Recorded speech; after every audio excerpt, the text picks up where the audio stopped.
So believe it or not, the worst thing about Beetlejuice Beetlejuice was actually, and it hurts me to say this, Beetlejuice. I don't want to do business with you deadbeats anyway. Thank you. As for the film itself, you know what? I actually didn't mind it. I thought it was a pleasant little watch. For me, it felt like a kind of celebration of the first film rather than a sequel. It had kind of fan film elements to it. For me, it didn't really feel that real in a way, and I just feel like that's an example of what happens to legacy sequels that wait too long. They end up feeling more like tributes to the first film rather than their own thing. The problems that I predicted about Beetlejuice 2 from the trailers actually ended up not being that true. I predicted that there would be probably some CGI thrown in because Tim Burton can't help himself.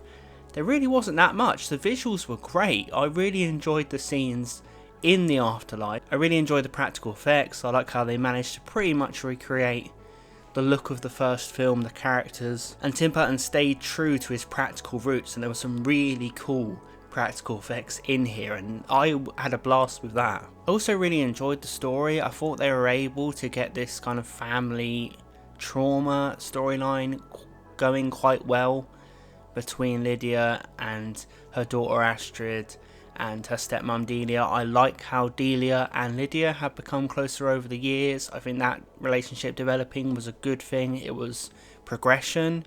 I really liked Winona Ryder in the film. I think she does carry a lot of the film, kind of a different take on Lydia. They've progressed the character. She's now a struggling mother, and I like how they kind of predicted how her life would have gone. She would have had this gift, but because she wasn't ready for it, she kind of got taken advantage of with it, and her kid didn't understand her, but she also grew closer to her stepmom. Like, I enjoy how the family dynamic in this was quite good, and Winona Ryder hadn't missed a step as Lydia, but brought a new dimension to Lydia as a middle-aged woman, and you really felt for her. And I felt really bad for her in her relationship with Astrid, and Jenna Ortega was great as Astrid, this believable, angry young teen who fits in well in the Beetlejuice universe. Now, Catherine O'Hara was a blast as usual. She was absolutely hilarious, one of the best parts of the film.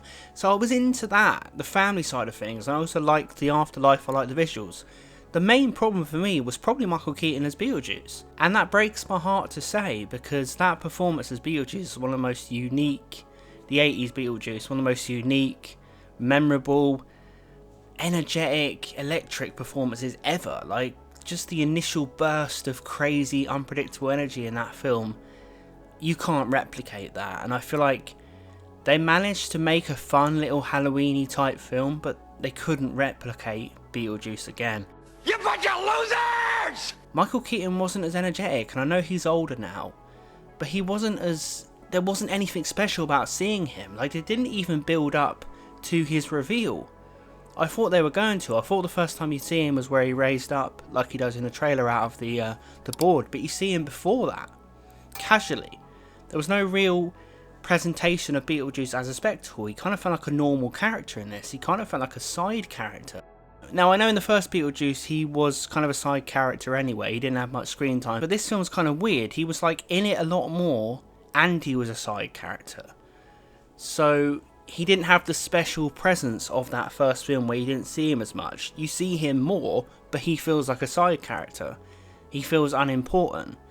And there's not really that many memorable jokes with Michael Keaton. Like, I'm laughing so much in that first film because it was just such an anarchic, bizarre performance and a real shotgun blast through the industry at the time. Like, we'd never seen a character like Beetlejuice, and, you know, used sparingly, shown in just memorable scene after memorable scene, whereas here he's shown so much, but he's not really that important to any scene. And I feel like it was just kind of going through the motions, Michael Keaton as Beetlejuice, and I was really disappointed. He didn't really make me laugh, and he just didn't have it anymore, and that is a shame. And I know this is the golden example of what happens with legacy sequels. You'll bring back the character, but something just won't resonate as well.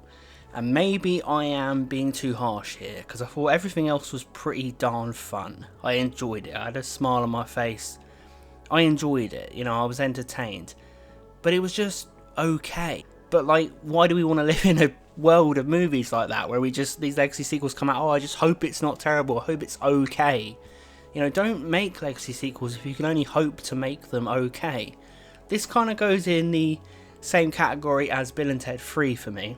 I love the first Bill and Ted movies. I think they're great, some of the best comedies ever. I love them. But Bill and Ted 3 is kind of exactly what this film is. It's fun, it's kind of well written, it's entertaining, but something just feels off about seeing them again. It doesn't properly resonate. And here, the character that had to resonate, Michael Keaton had to knock it out the park. He just wasn't doing much. He just didn't have as much memorable scenes. I know there's the wedding scene, but the singing in the wedding scene kind of took me out, and it was also a rehash of the first film where he tries to marry her anyway. But I kind of felt like the film was supposed to not be about him as much, which maybe I will grow more appreciation for this film as time goes on, because I like it for stuff other than Beetlejuice. I just wasn't prepared to like it for stuff other than Beetlejuice. What do you guys think of Beetlejuice 2? Let me know in the comments below. Check out some other videos on my channel. Please subscribe, and I'll see you guys next time.